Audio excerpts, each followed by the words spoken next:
السلام عليكم ورحمة الله تعالى وبركاته. إن الحمد لله نحمده ونستعينه ونستغفره ونعوذ بالله من شرور أنفسنا ومن سيئات أعمالنا. من يهده الله فلا مضل له ومن يضلل فلا هادي له. أشهد أن لا إله إلا الله وأشهد أن محمدا عبده ورسوله لا نبي بعده. قال الله تعالى في القرآن العظيم: أعوذ بالله من الشيطان الرجيم وما خلقت الجن والإنس إلا ليعبدون.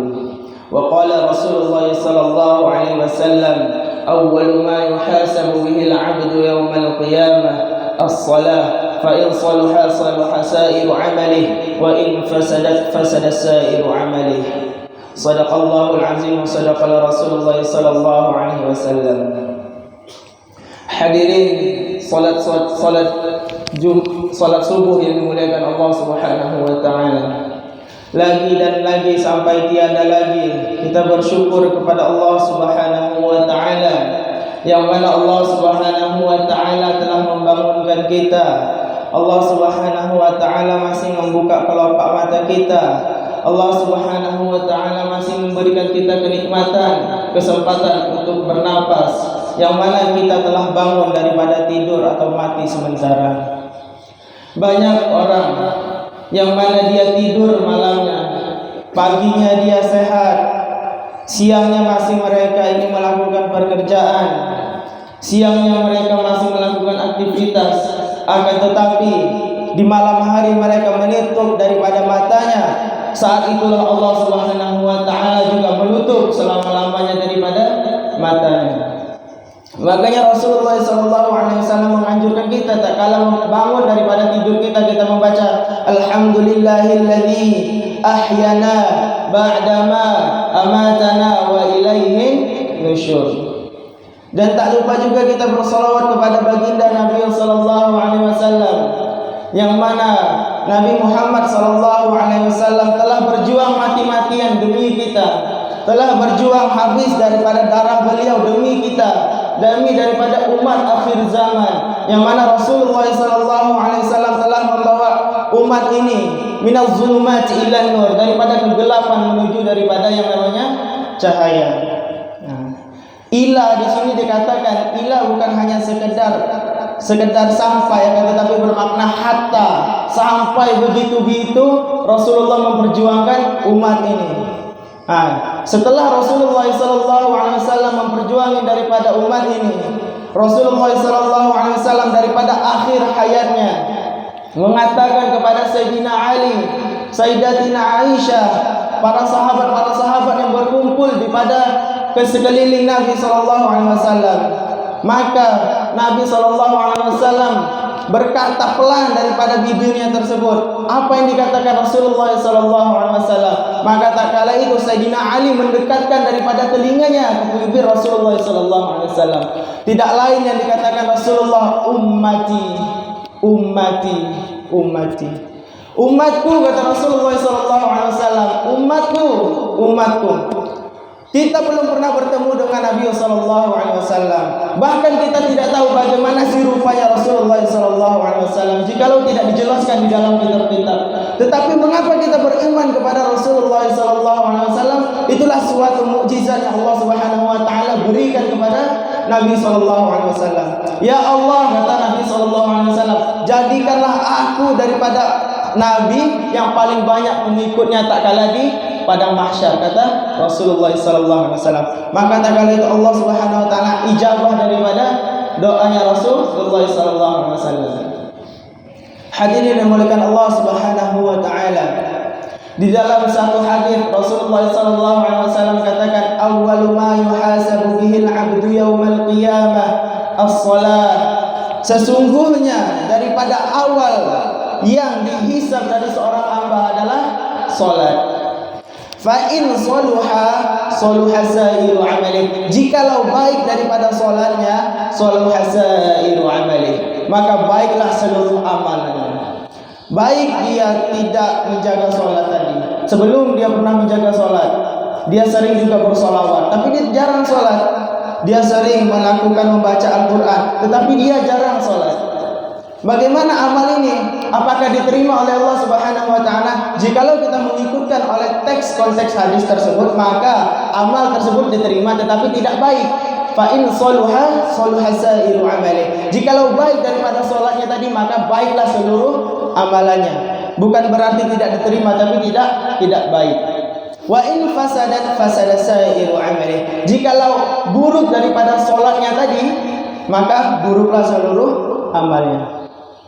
Inti daripada kehidupan kita, inti daripada manusia diciptakan oleh Allah Subhanahu wa taala. Wa id qala rabbuka lil malaikati inni ja'ilun fil ardi khalifah, kata Allah Subhanahu wa taala. Sungguh wahai malaikat, aku akan menciptakan manusia menjadi khalifah di muka bumi. Apa tujuan Allah Subhanahu wa taala setelah menciptakan kita? Wa ma khalaqatul jinna wal insa illa liya'budun. Aku, kata Allah Subhanahu wa taala, dan tidaklah aku menciptakan manusia dan jin di muka bumi kecuali untuk menyembahku. Kata Allah Subhanahu wa taala, untuk menyembahku, kata Allah Subhanahu wa taala. Bagaimana kita mencara jaga kita ini? Allah Subhanahu wa taala ingin memberikan kita rezeki. Allah Subhanahu wa taala ingin memberikan kita kemewahan kehidupan di dunia, memberikan kita kesehatan semuanya. Tetapi kita ini jarang menyembah daripada Allah Subhanahu wa taala. Kata lain daripada salat ialah ad-du'a, adalah meminta. Seperti itu. Jadi dengan salat cukup kita meminta kepada Allah Subhanahu wa taala. Tak kala kita duduk di antara dua sujud, kita berdoa meminta rezeki, meminta keampunan, semuanya kita sudah dicukupin. Apabila doa-doa kita tersebut sudah dikabulkan yang di dalam sholat, maka tidak perlu lagi yang namanya doa-doa di luar sholat. Kenapa? Doa kita di dalam sholat sudah dikabulkan oleh Allah Subhanahu wa ta'ala. Hadirin dimulakan Allah Subhanahu wa ta'ala, dua sholat sunnah yang Allah Subhanahu wa ta'ala cantumkan di dalam Al-Quran, yang Allah Subhanahu wa ta'ala langsung sebutkan di dalam Al-Quran, yang mana satu solat tersebut di Allah Subhanahu wa ta'ala berikan nama surah khusus di dalam Al-Quran. Apa yang pertama? Yang pertama tersebut adalah solat tahajud, yang Allah Subhanahu wa ta'ala firmankan, wa minal laili fatahajjad bihi nafilatan laka asa an yab'athaka rabbuka maqaman mahmuda wa qul rabbi awzi'ni ila akhir ayah wa minal laili fatahajjad bihi.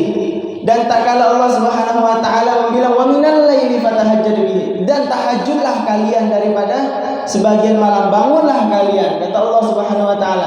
Setelah kita tahajud, apa sih yang Allah Subhanahu wa taala berikan ke kita? Maqaman mahmudan. Maqaman ini tempat mahmud, dan yang tertinggi ataupun yang dipuji. Tempat yang tinggi tersebut Allah Subhanahu wa taala tidak berikan di dunia saja, tidak berikan di akhirat saja, tetapi Allah Subhanahu wa taala akan berikan di dunia dan di akhirat. Allah Subhanahu wa taala akan tandakan wajah-wajah orang yang sering daripada tahajud dengan apa? Simahum fi wujuhihim min atharis sujud. Daripada jidat mereka ini terdapat cahaya-cahaya tak kala di akhirat. Asbab apa? Keseringannya mereka sujud ke hadapan Allah Subhanahu wa taala. Dan salat sunnah yang kedua apa? Allah Subhanahu wa taala sebutkan di dalam surah Ad-Duha, wa-duha wal-laili idza saja ila akhir ayat. Wa-duha, kata Allah Subhanahu wa taala, demi waktu duha. Jadi bagaimana kita ini, yang mana Rasulullah SAW diwajibkan, atas Rasulullah apa yang diwajibkan? Tahajud diwajibkan oleh Allah Subhanahu wa taala kepada diri Rasulullah SAW. Mengapa kita tidak diwajibkan? Karena takutnya memberatkan daripada umatnya Rasulullah SAW. Ini adalah kemuliaan yang dibagikan oleh Allah Subhanahu wa taala kepada baginda Nabi SAW. Di dalam hadis, man ahya sunnati faqad ahabbani wa man ahabbani kana ma'iya fil jannah. Barang siapa menghidupkan sunnahku, kata Rasulullah SAW, sungguh dia cinta kepadaku. Barang siapa yang cinta kepadaku, maka dia akan bersamaku di dalam surganya Allah Subhanahu wa taala. Seperti itu. Karena ma'iyya fil jannah, ma'i fil jannah. Barang siapa yang ingin dengan dekat dengan Rasulullah SAW, di samping dia ini sering menjaga salawatnya, di samping dia sering menjaga daripada solat-solat maktubahnya, di situ dia memperbanyak juga yang namanya solat sunnah. Berapa lama solat? Cuman kita solat paling lama 5 menit, paling lama 10 menit. Itu plus daripada zikirnya. Mungkin plus zikirnya mungkin 20 menit. 20 menit tersebut kalau kita potong dengan waktu kita sehari 24 jam, hanya berkurang daripada 20 menit saja. Masih ada 23 jam berapa? 40 menit. 20 menit saja kita luangkan waktu kita untuk sholat, untuk menghadap Allah Subhanahu wa taala. Minimal sholat fardu kita tidak pernah bolong. Minimal Allahu Akbar kita sudah menginjakkan kaki di dalam masjidnya Allah Subhanahu wa taala. Masuk dengan kaki kanan dan keluar dengan kaki kiri membaca Allahumma inni as'aluka min fadlik. Tak kala itu Allah Subhanahu wa taala akan mengampunkan daripada dosa-dosa kita. Jikalau seorang hamba tadi begitu banyak membawa dosa ke dalam masjidnya Allah Subhanahu wa taala dan dia melakukan daripada 2 rakaat salat, tak kala dia meminta ampun benar-benar kepada Allah Subhanahu wa taala, apa yang Allah Subhanahu wa taala akan berikan? Ghufira lahu ma taqaddama min dhanbihi wa ma ta'akhkhar. Allah Subhanahu wa taala akan mengampunkan seorang hamba tadi, akan diampunkan oleh Allah Subhanahu wa taala walaupun begitu banyak dosanya. Dan Allah Subhanahu wa taala akan mengampunkan dosa hamba tersebut yang akan datang maupun yang sudah lewat. Mengapa? Karena dia ya ayyuhalladzina amanu tubu ilallahi taubatan nasuha. Karena dia benar-benar bertaubat kepada Allah Subhanahu wa taala. Ya Allah, tadi Allah aku maling duit mama. Ya Allah, tadi aku maling motor. Ya Allah. Ya Allah, tadi aku ini. Ya Allah, tadi aku ini. Ya Allah, kesenggol orang. Ya Allah, ampunin hamba. Ya Allah, hanya kepadamu lah kami meminta. Ya Allah, jikalau engkau tidak mengampunkan kami, ya Allah, kepada siapa lagi kami meminta? Ya Allah, benar-benar dia berdoa kepada Allah Subhanahu wa taala sampai dia mencucurkan daripada air matanya yang begitu deras. Tidak pernah dia sederas itu kecuali menangis di hadapan Allah Subhanahu wa taala.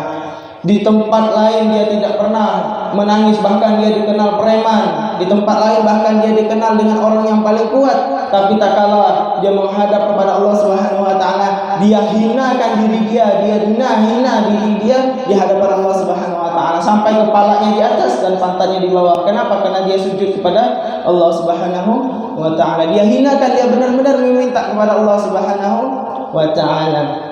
Makanya para ulama mengatakan bahwasanya salah satu amalan yang mana dia ini sudah diwajibkan terus, dia ini memang memberikan manfaat yang begitu banyak adalah sholat.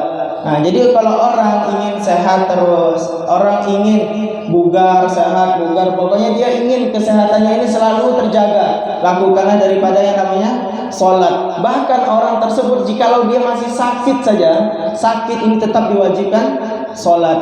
Dia tidak bisa sholat dengan mengangkat takbir, dia tidak bisa sholat dengan berdiri, duduk. Ustaz, dia nggak bisa sholat duduk, baring. Dia nggak bisa baring, ngadap berapa, ngadap ke kiblat. Nah, kalau dia nggak bisa pakai mata, kalau dia nggak bisa pakai mata, lupa pakai isyarat. Kalau dia nggak bisa pakai isyarat, pakai perasaan. Kalau dia nggak bisa pakai perasaan, pakai kelopak mata. Itu saking diwajibkannya sholat kepada umat baginda Nabi Sallallahu Alaihi Wasallam. Nah, jadi jangan anggap daripada remeh daripada sholat ini. Fadilah atau manfaat daripada sholat yang Allah Subhanahu wa taala cantumkan di dalam Al-Qur'an apa? Sholat ini dapat mencegah daripada innas sholata tanha 'anil fahsya'i wal munkar. Sesungguhnya sholat ini dapat mencegah daripada perbuatan keji dan mungkar. Jikalau kita ini masih sudah sholat, sudah sering sholat, sholat ini nggak pernah bolong, tapi masih sering maksiat. Maksiatnya apa aja? Dikatakan kita ini kalau standar-standar kita, maksiat ini adalah sesuatu yang memang kita ini jelas-jelas melakukan maksiat. Contohnya kita melakukan ghibah, kita melakukan membicarakan keburukan orang lain atau mengambil hak-hak daripada saudara kita, nah, itu memang jelas-jelas sudah melakukan maksiat. Tetapi kalau maksiatnya para ulama-ulama sufi, ulama-ulama ahli thariqah, itu adalah mereka ini maksiat di halaman mereka adalah lalai, mereka tidak satu kali berzikir kepada Allah Subhanahu wa taala, itulah yang dianggap maksiat. Kenapa? Sudah lupa kepada Allah Subhanahu wa ta'ala. Kenapa? Jikalau kita lupa kepada Allah Subhanahu wa ta'ala, otomatis kita tidak mengingat lagi daripada Allah, kita bisa melakukan perkara keji dan mungkar. Kita bisa berbuat zina, kita bisa berbuat yang namanya perbuatan-perbuatan tidak senonoh. Kenapa? Sudah tidak ingat lagi kepada Allah Subhanahu wa ta'ala. Nah, kalau untuk standar-standar kita cukup apa sih yang perbuatan maksiat tersebut, apa sih perbuatan keji dan mungkar tadi? Nah, kita lihat apa yang tidak sesuai dengan mata kita, apa yang tidak sesuai dengan perilaku kita, perbuatan buruk tersebut, itulah yang dinamakan perkara keji dan mungkar. Contohnya ada orang pacaran, berduaan. Nah, itu sudah lumrah di masyarakat tetapi salah di mata kita. Nah, itulah yang dinamakan maksiat. Dia sholat, dia ngaji, sholawat, tapi kok masih pacaran. Nah, disitulah harus dipertanyakan bagaimana sholatnya. Apakah wudhunya benar?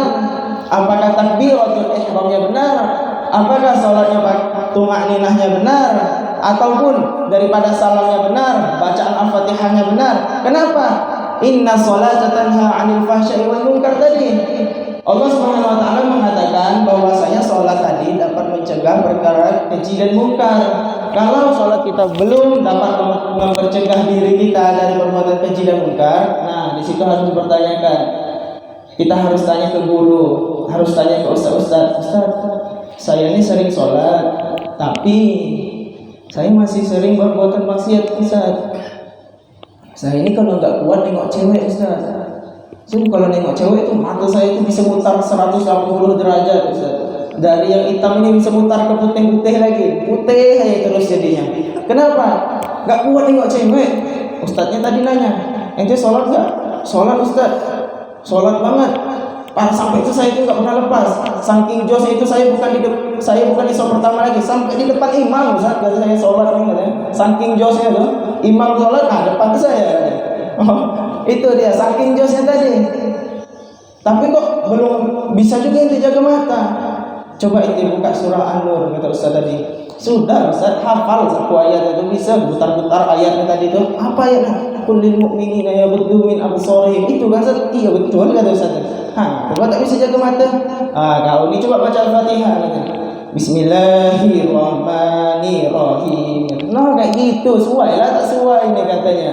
Sesuai lah sembahyang macam itu katanya. Coba lagi terus. Alhamdulillahirabbil alamin. Bagus juga Al-Fatihah kata Ustaz tadi. Makasih Ustaz. Bagus gigi bagus kata Ustaz tadi. Apa?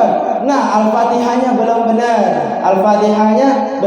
Belum benar. Maka ada satu sahabat tadi, dia sholat bagai burung gagak. Maka Rasulullah SAW karrir salataka, kata Rasulullah SAW.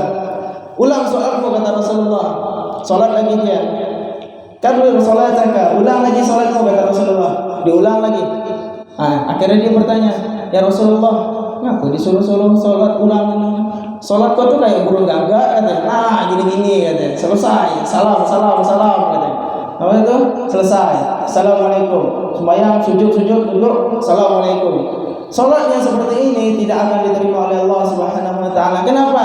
Dia saja sholatnya aja main-main, bacaannya aja nggak benar. Bagaimana Allah Subhanahu wa taala ingin menerima seperti itu? Coba kita bayangkan, kita punya hamba atau punya tamu lah, jangan hamba. Kita punya tamu.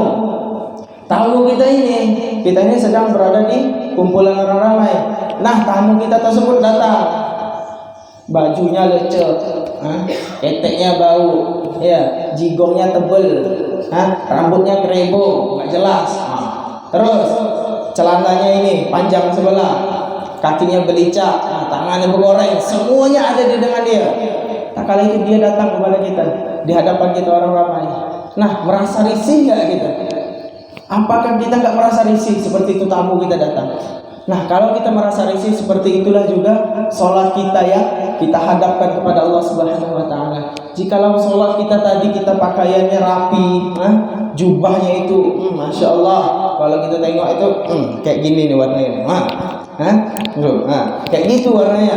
Kalau kita tengok nih garis tangannya nih, kalau kita usut macam ni, luka tangannya saking tajamnya. Kata Ustaz, tajamnya gitu. Kalau bisa minyak wangi yang paling mahal, jangan yang 30.000.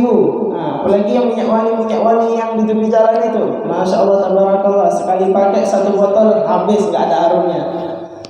Kita pakai khudhu zinatakum inda kulli masjid, kata Allah Subhanahu wa taala. Pakailah pakaian kalian yang sebaik-baiknya tak kala kalian ingin masuk daripada masjidnya Allah Subhanahu wa taala. Kita pakai, cari pakaian kita yang paling bagus. Peci yang paling bagus, sandal yang paling bagus biar enak diambil sama orang. Semuanya yang paling bagus. Kenapa? Kita ingin menghadap Rabb kita. Kita ingin menghadap daripada Allah Subhanahu wa taala. Kita menghadap pengantin saja, ingin menghadap pacar, ingin menghadap pasangan. Itu ya Allah, motornya hari Sabtu sore sudah dicuci. Pakai kit yang paling licin biar kalau direm itu ngejot. Di rem depan, yang belakang maju. Kenapa? Licinian. Seperti itu. Itu semuanya kita pakai pakaian yang paling bagus, parfum yang paling harum, pakaian yang paling mantap, sarung jangan yang pernah dibawa tidur pakai itu, sholat juga pakai itu, baju ganti. Kenapa? Kita ingin menghadap daripada pacar kita, kita ingin menghadap pasangan kita. Kita harus melihatkan sesuatu yang terbaik. Ya, lihat apa yang biasa kita pakai. Apa namanya ini? Jaket kita beli yang baru. Kita semuanya kita ubah. Kenapa? Kita ingin menghadap pasangan kita. Segitunya kita menghadap pasangan kita, masa kita menghadap Allah Subhanahu wa taala. Ya Allah, pakaian sudah tidur pakai itu, masjid subuh pakai itu, terus tidurnya beliur, ngelapnya ke baju. Ya, itu yang ingin menghadap kepada Allah Subhanahu wa taala. Allah Subhanahu wa taala mulia. Allah Subhanahu wa taala raja di maharaja. Allah Subhanahu wa taala adalah yang patut memang kita akui, bahwa walaupun kita tidak mengakui Allah Subhanahu wa taala sebagai Tuhan, tidak menurunkan derajatnya Allah Subhanahu wa taala, tetapi kita yang butuh pengakuan. Kita mengakui Allah Subhanahu wa taala bahwasanya Allah Subhanahu wa taala laisa kamitslihi syai'un. Tidak ada yang menyerupai daripada Allah Subhanahu wa taala. Nah, di dalam sholat tersebut kalau kita bagus-bagus pakaiannya, itu kan enak. Allah Subhanahu wa taala mengijabah daripada doa kita. Pasti Allah Subhanahu wa taala mengijabah doa kita. Kenapa? Di dalam sholat saja dia pakaiannya seperti ini. Nah, seperti itu. Jadi mulai dari saat ini, tak kala kita ingin sholat, pikir-pikir lagi. Hari ini, mulai subuh ini, semuanya, mau yang di depan kayak yang di belakang, yang tua, yang muda, semuanya sama. Kenapa? Tak kala kita di hadapan Allah Subhanahu wa taala, tidak ada yang membedakan kecuali ketakwaan. Inna akramakum indallahi atqakum. Sesungguhnya yang paling mulia di antara kalian adalah yang bertakwa di antara kalian.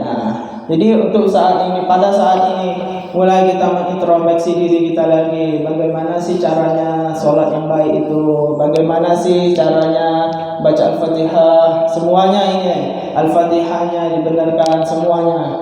Kenapa? Karena salah satu la sholata liman lam yaqra bi Fatihatil kitab. Tidak ada salat bagi orang yang tidak membaca Al-Fatihah. Membaca tersebut bukan sekedar membaca, warattilil Qur'ana tartila, dan bacalah Al-Qur'an dengan sesuai daripada tartil, tajwid dan semuanya. Jadi inilah yang bisa saya sampaikan. Hadza minni wal 'afwu minkum. Assalamualaikum warahmatullahi wabarakatuh.